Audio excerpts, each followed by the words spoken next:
Hello and welcome back to Castle Doctrine. In the last episode, we left on a somber note, having just discovered that our wife had died. Let's check out who killed her. John Thomas Patterson. Play tape. Now, I've already seen this, so I'm just going to speed it up. He waits for our wife to come over, and then kills her. You filthy swine. Then explores a bit. He doesn't really do much of anything, just breaks a few things impotently. And he tries flicking some switches, but eventually he's just going to leave, having broken a few things, but that's it. He chose, perhaps wisely, not to get involved with the circuitry. Didn't want any of that. But let's go back to our house and I'll show you what we've got. So we've got the little beginnings of some sort of shrine. It's not really a tomb, it's a shrine. But our house has been upgraded somewhat. Now, this section still hasn't been properly adapted. It hasn't got anything really going on here. It's permanently shut. The only way that this could ever actually scupper someone is if someone stupidly came along and cut one of these wires. Which they might do. They might think the power plant is over here, and by cutting these wires, they've cut power to the rest of the system. I've added another grate here, and I'll probably add a few more.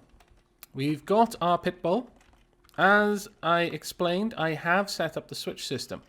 We also have a number of electrified floors here, just to dissuade anyone trying to be clever and just cutting through here to avoid that. They'll still have to go through these. And if they have water and they try to get through it that way, they're going to end up using quite a lot of tools in order to do that. Got a pit bull here. I think I showed you that in the last episode. But yes, the main thing here is that power is always flowing to this. That is on by default, which means that these electric floors are on by default, thus prohibiting access to this, which we need to turn off before we turn this off.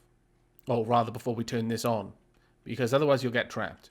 And once we've added a few more grates up there, being trapped by that is not going to be a small thing. However, when this is on, it's also shutting this pit bull in. So, what happens?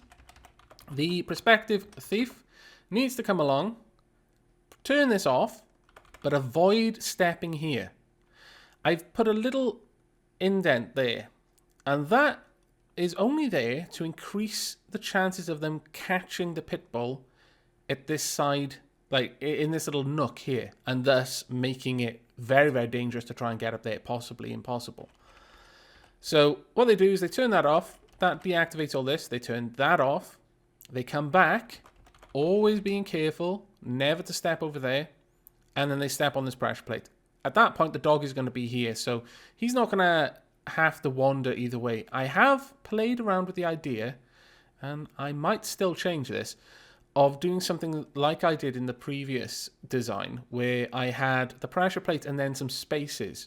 And it was actually quite important that the robber step to the side into the seemingly pointless space, because that caused the dog to walk back off the door in the right direction. I may put that in, because I quite like that system, honestly. But for now, this is what we've got. So they turn that back on, so they can safely walk up here. They turn that on without having to worry about this, then come back down. They have to turn this off again in order to get over here, turn that on. At this point, they can leave. Now, I'm trying to think of a way to force them to have to come back here for some reason. And what I'm thinking is perhaps some powered pits here that are being... Oh, well, no. That wouldn't work, would it? Let's think. If I could somehow get this power over to this and have this power some pits down here, maybe. That would be ideal for me. But that is going to take some thinking on how to wire this so that these power, the power from the actual power plant can cross the power from this without it interfering. And that is a little bit more complicated. I mean, I could make it obvious what I was doing by having a wire bridge there, but I don't really want to do that, honestly. What I could do, though, and maybe I will, is remove that. So instead of, we won't have the S bend here. We'll just have a corridor. But have a, perhaps by here, a steel plate and a steel plate there. And then in here, a wire bridge. That actually might work. Because then we could have powered pits down here. So if this would have to be turned off in order for someone to be able to turned on in order for them to be able to walk down here. So they would have to come back. After doing this, they'd have to come all the way down, turn it back on, and then go out. That might be worth trying. We'll have a look. But for now, the system is working, and I don't need to revalidate it because I haven't changed anything, and we don't have any money to change anything with. So, to the Robmobile. That sounded stupid. I apologize. Let's try you. Mr. Nye. Oh no, I've been here before. I don't like this place. It looks dangerous. We'll go for somewhere that looks less like it's going to kill me immediately. Let's find somewhere. We could try Kirk Glen. No, I think I've tried Mr. Davis. I know I've tried you too. I'm fairly sure I've tried you. Walter James Huffman, no. Let's look for ones that aren't quite in the, like, several hundred people have tried, because that's much less likely to have worked. Let's try you. Harold Robert Barbosa. Though, thinking about this, yes, I've been here as well. Damn it. And I just noticed we can grab some more dog meat. In fact, we may as well just take it all. There we go. That actually works out perfectly. Now there's no money in our house. There's absolutely no way anyone would try to rob it. But wait, our wife is already dead. That's no longer a concern. Damn. But that is a very, very useful thing to do. If you can leave your house with virtually no money in it every time you leave it, then your wife will survive for a very long time. Glenn Andrew Caldwell. Let's try this place out. So lots of doors. Someone has dug into some of these doors. Oh, no. Diane and Catherine. Get out of here, Catherine. Go on. And you, Jonathan. Lead good lives. Not like whoever killed your mother. Now, I haven't been quite as cautious as I usually am. I usually try and floor dance for a little bit just to make sure there aren't any surprise dogs racing towards me, but... oh well. You only live once. Wait. That is exactly the reason why I shouldn't do anything stupid. I've only got one life. I haven't got many lives. I'm not like Mario, and I'm not like a cat. I need to be guarding this life like it's well, it is precious. It isn't like it's precious. It very much is. Stupid saying. Right, okay, there's dogs up there. There's a dog there. And there's not a dog there. Yay! Okay, so we've got 280. That isn't nearly enough to do anything good. So let's immediately go back out and steal up to around 500. 500 or more, really. David Nicholas Frederick. That sounds like an awesome name. Oh, man. So many killed dogs. That's horrible. And your family were color coordinated as well. And they still got shot. What is this? The world is a cruel place, my friends. I bet it's going to be up in the top left corner, isn't it? Oh, no. Haha! Fantastic.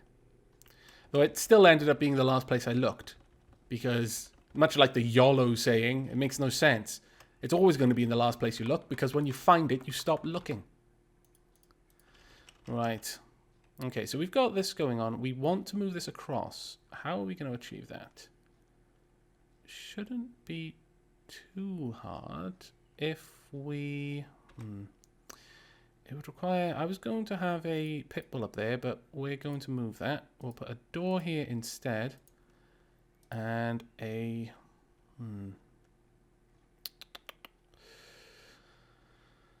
We could have a wire here, perhaps. And there, and then bring this across and place the trap there. The switch there. That should give us the effect we want. So they come down here. The pit bull will still be stood on this door. They step to the right. Pit bull is now trapped. If they don't and immediately leave, pit bull is loose. Let's test that with a chihuahua. Remember, it is always wise to double check that things work the way you think they're going to work. It avoids stupid deaths like I have faced many times. Now, that's turned off, so we can go... We'll pretend we've just been over there and done something. And now we come to turn it off. Back on again. Now we go to leave. There's the chihuahua, and it is locked in, and we are dead. There we go. Now let's make sure it works the correct way now. Again, we don't need to test the whole system, we just need to pretend. So, straight down here, in, activate, oh, deactivate rather, reactivate, walk to the side, come up, yeah, it's working perfectly. Right.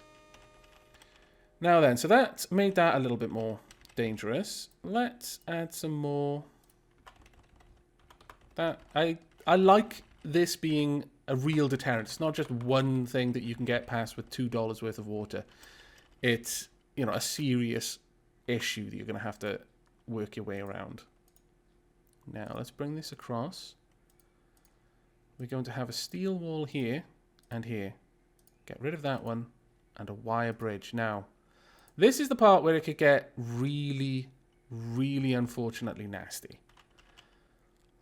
I know that if this is passing power through, and I turn this off, and these are still turned on, then this is broken. Well, actually, since there's no dogs moving around, I can more or less just see whether it's working or not. So let's pop that there. Oh, we don't have enough money. Damn it! Okay, well, we'll leave the door there for now. But we'll just quickly test the system. We have to go through it now anyway, just to find out whether everything is working correctly.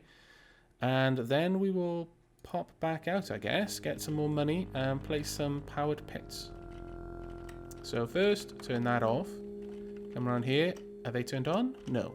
Which means they cannot turn on because this isn't some sort of pressure switch which a dog is walking over. Come back up. Turn that on. Ah, wait a moment. I just realized something. That's right.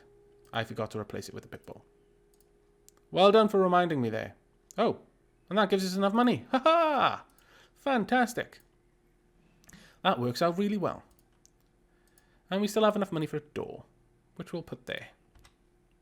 And then have another pit there. Yeah, I quite like that. I like that a lot. We'll replace this with steel, actually. Because again, steel costs... to burrow through steel, you need a $100 tool. To get over a pit, you need a $60 tool, but a tool that very few people tend to carry around. So it works out in our favor to make this expensive for them to burrow through. Concrete you can get through with explosives, which are only $50, which is the same price as the concrete wall itself. So not as useful as a deterrent in terms of making people economically unwilling to spend their hard-earned on that stuff. Make sure the pit bull is stuck. Please still be stuck. In fact, we'll come out this way because we'll still be safe. Okay. Because we could run around and it would chase us and we could get out that way. But no, we're good. I'm fairly certain I turned that thing off. Please let that be true. Every time. Every single time, by the way. Every time I do that. I have that dread for a moment thinking, have I just killed myself? But it's a good fear to have when you're dealing with deadly traps like these. Now, we can't get over there just yet. Let's go up and turn this off. Now we should be able to get past. And this is all turned on. There we go. And there we are. We're out. So the system is becoming a little bit more complicated, but as you've noticed, all of the stuff you need to do is in the same place, more or less. There isn't much walking around to do. Oh, are we going to get you? No. This is... I wasn't paying enough attention. Let's... okay, let's have a look. There's dogs down there. Lots of them. No. Oh, haha. Hello. Goodbye. Thank goodness we checked that, because we probably wouldn't have had enough stuff to get out of there. That was very fortunate. But he's very clever keeping his system down to 2,000. I think he does that intentionally. Because I've seen that system at 2,000 a few times now. And this one as well. I think they're intentionally trying to keep 2,000 in the vault so that it lures people like me. Edward James Morello. Let's see what you've got. You've got a dead wife. For which I am extremely sorry. You've also got a dog. And a vault. With 2 children. Hello. What a curious little system you've got here. Oh well. Actually, we'll go back out again. We'll rob up to about 500, I think, before we do anything. Let's try you. Carl Patrick Miller, what have you got? You've got a lot of art. That makes me... honestly, that's enough to turn me off.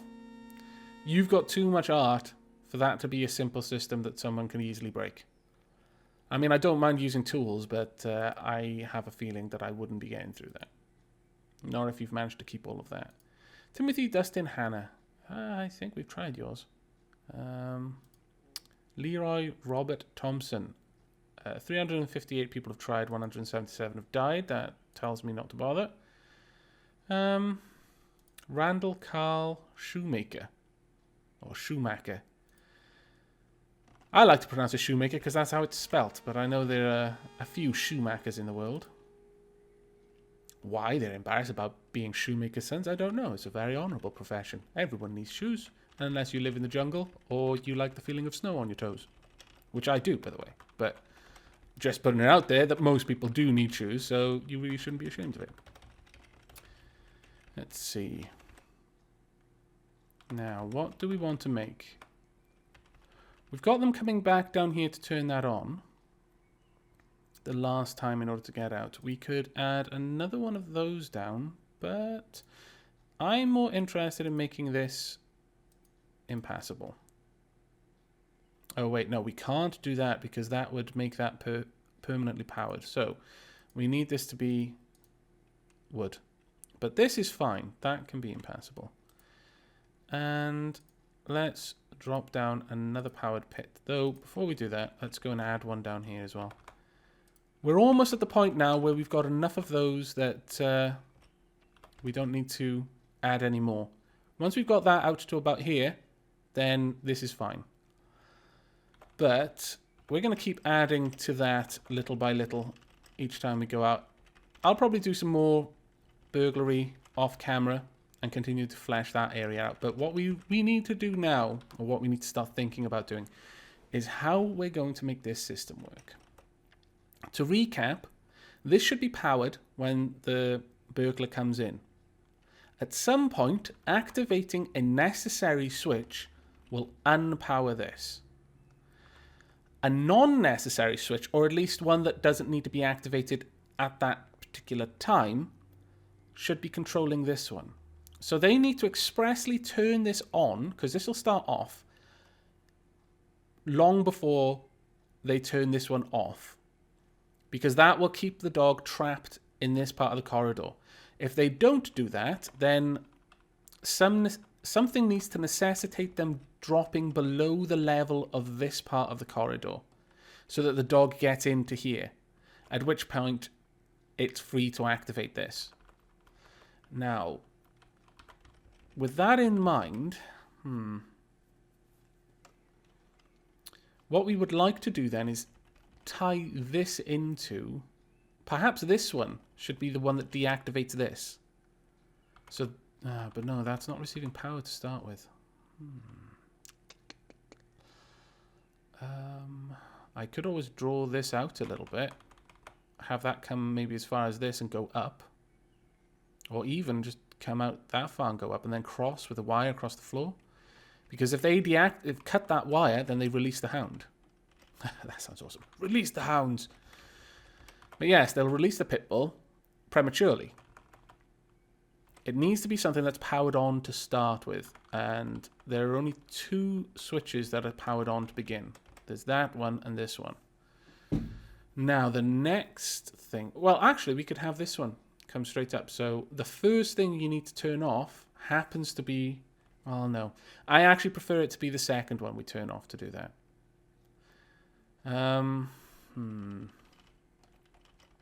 Now, by doing that, what are we going to... We need to build some sort of switch system up here, I think, that controls this one, or maybe even all the way up here. As I've said before, I don't like that the system is all the control part of the system is all here.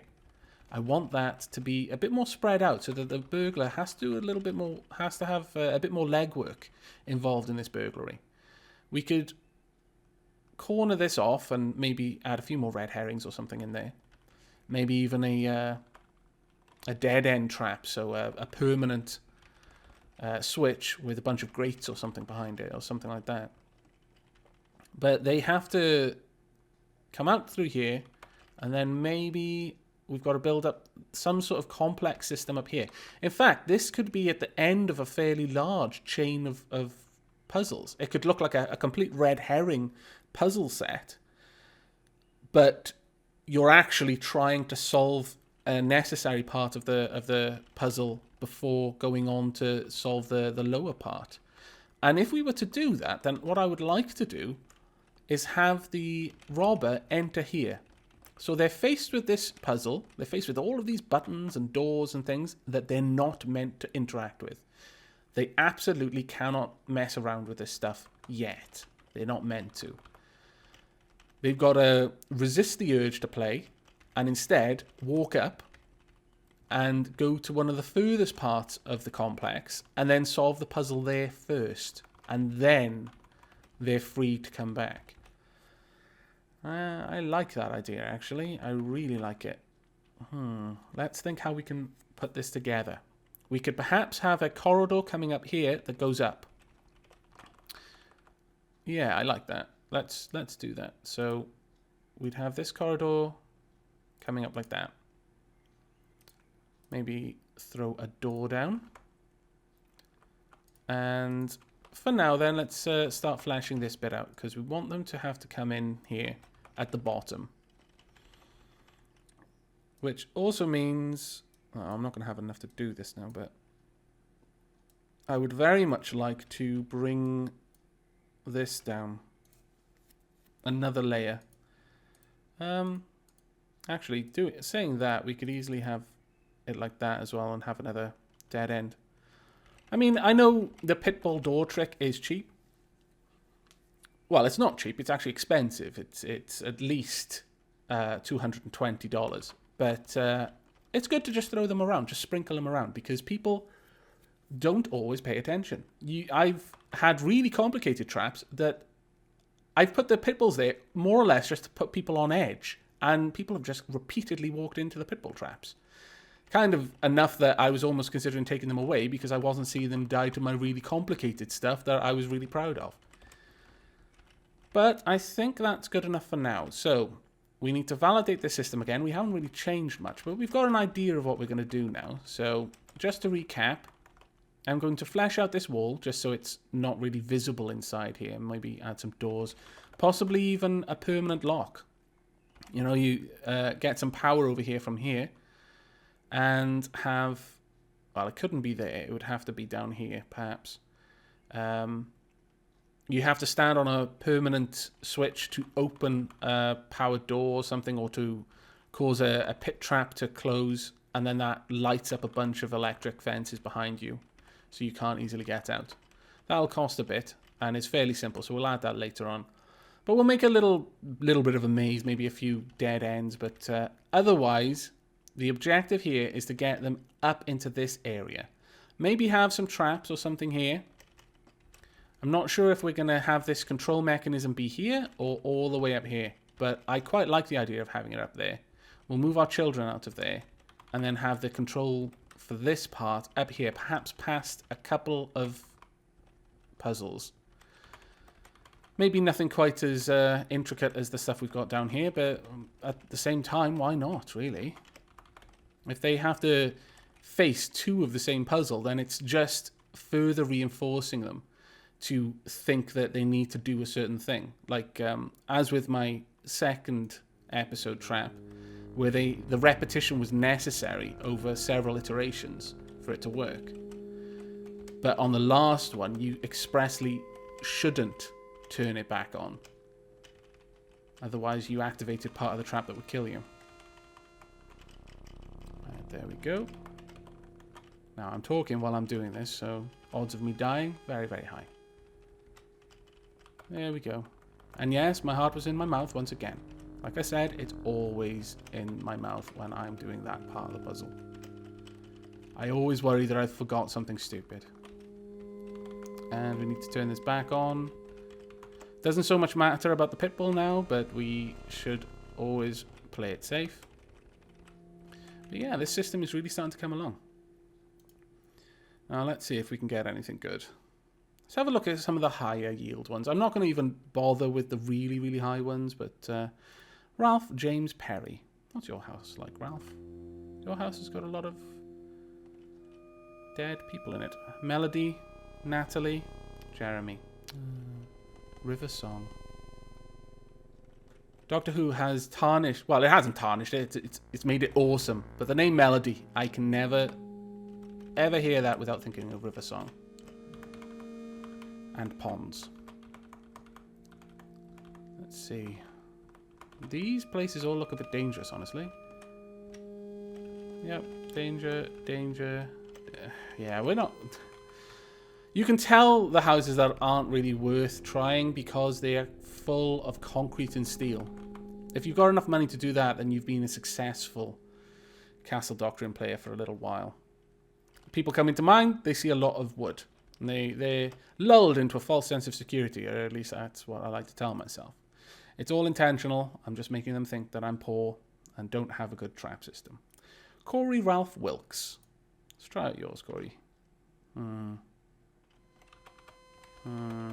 Again, lots of concrete and steel. No. I might actually keep my wood. I don't know. Let's see. James William Buckles. No.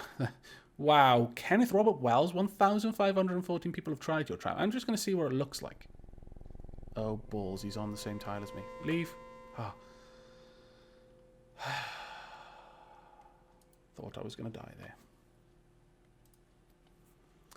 Yes, as I've discussed before, that particular situation seems to be brought about when a dog is right in front of the door. Not on the same tile as the entryway on the welcome mat, but just in front of it, and the player elects to shoot someone or throw something or use a tool in some way that takes up their turn, meaning the dogs can move, and then that dog that was right in front of him noms on his face. I wouldn't like to say that people might be doing that intentionally, but they might. They might have friends or multiple accounts and doing that to themselves to make their houses impenetrable. And someone has taken all the work out of this, though I don't think they needed to. If we look closely, these aren't connected to anything. So there's no possible way that the power could be traveling through. Though I say that, and down here there's going to be a power plant or something, and it would easily kill me. No, it's just made to look intimidating. Someone wasted their tools. And there we go. 280 bucks. That's not so great. But it is starting to get to the point now where you're not seeing the mega money that you used to. Like the 170k at the top. Let's check out Mark Theodore Keister's house just to see what it's like in the inside. Haha, yeah. There's someone there, so if you took a step down, they'd activate it, so you'd have to go up. But, no. We're not even going to bother trying, really. 4 people have tried, 2 people have died. That's a 50-50 chance of survival. No.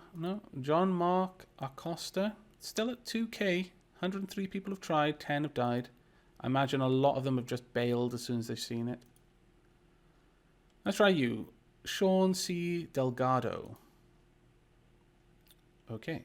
Dead dog, dead wife, dead dog, Yvonne. Are there live dogs over here? No. Not yet, anyway. Oh, there we are. That was easy. And because we've got like 1 minute left, we'll do one more robbery. I know these aren't particularly interesting to watch at this point because I'm just going for the low-hanging fruit. But it's all in the name of a good cause. Douglas Dennis Jones. Oh.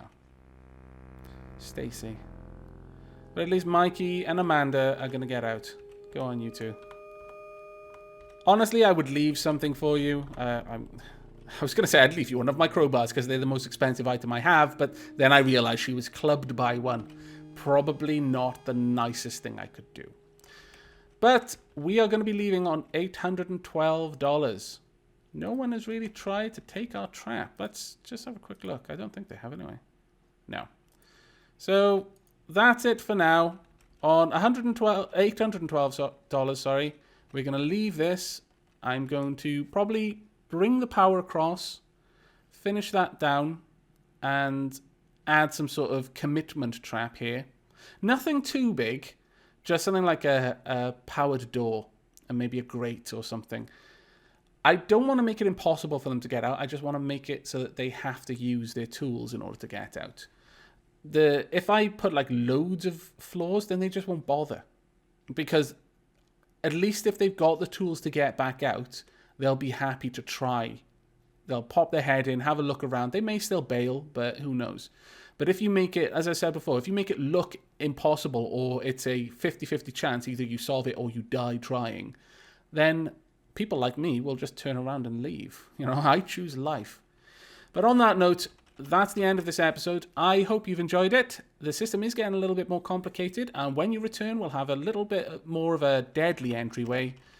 Probably some embellishments up here, make it a little bit more curvy, some pit bulls or something, maybe a pit bull there. But the focus from now on is going to be in some sort of trap system, some puzzle up in this part of the map that will eventually control this door. This dog will be the last part of our system that we actually hook up. But I hope to see you in the next episode. Until then, do take care.